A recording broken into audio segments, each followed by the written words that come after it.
sur cette vidéo. Aujourd'hui je vais vous parler de la sortie du confinement et en particulier pour les licenciés de la FFVL dans laquelle il y a 6 disciplines dont le boomerang, mais il y a aussi donc le deltaplane, le parapente, le kite, le speedriding et le cerf-volant.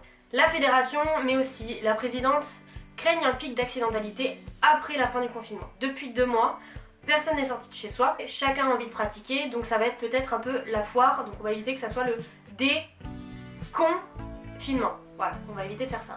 Du coup, j'en arrive à mes 5 petits conseils. Le premier, ça va être de vous occuper de votre matériel. Ça fait 2 mois qu'on n'y a pas touché, ça fait 2 mois qu'on y pense, mais personne n'est allé checker son matos. À la fin du confinement, je pars, il est prêt, c'est bon. Non, surtout pas, on évite.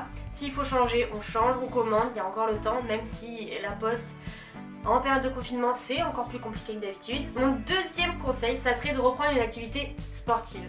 En effet, certains ont continué, on a vu plein de vidéos de gens qui faisaient du sport à fond, des abdos, du renforcement musculaire, de la course. Beaucoup se sont inventés joggers, ça c'est le problème de chacun. Troisième conseil, ne pas se précipiter de sortir le 11 mai. Pourquoi? Parce qu'il va y avoir des milliers de personnes qui vont vouloir sortir de chez eux, ça va être n'importe quoi.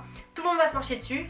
Tous ceux qui voudront pratiquer, je pense aux parapentes. Moi, pas loin de chez moi, j'ai la dune du Pilat et on sait concrètement qu'il y a un paquet d'accidents là-bas parce que les gens font n'importe quoi, c'est-à-dire qu'il y a des loisirs, des pros, et chacun pour soi, c'est le premier arrivé, le premier servi. Non, essayez de vous appeler, de vous contacter. Après, je sais que c'est difficile, mais d'organiser des créneaux où chacun peut aller pratiquer pour assurer sa propre sécurité, mais aussi assurer la sécurité des autres. Quatrième conseil, ça fait 2 mois qu'on est chez nous, on n'a pas bougé, mais par contre, elle, la nature, elle a bougé. Avant de sortir directement pour pratiquer, peut-être sortez pour aller voir le terrain, pour aller checker ce qui se passe, pour voir déjà s'il y a beaucoup de monde, mais surtout pour regarder ce qui a changé, ce qui a évolué ou ce qui a disparu peut-être. Mon 5e et dernier conseil, ça serait de vous dire d'aller faire un tour sur le site de la fédération.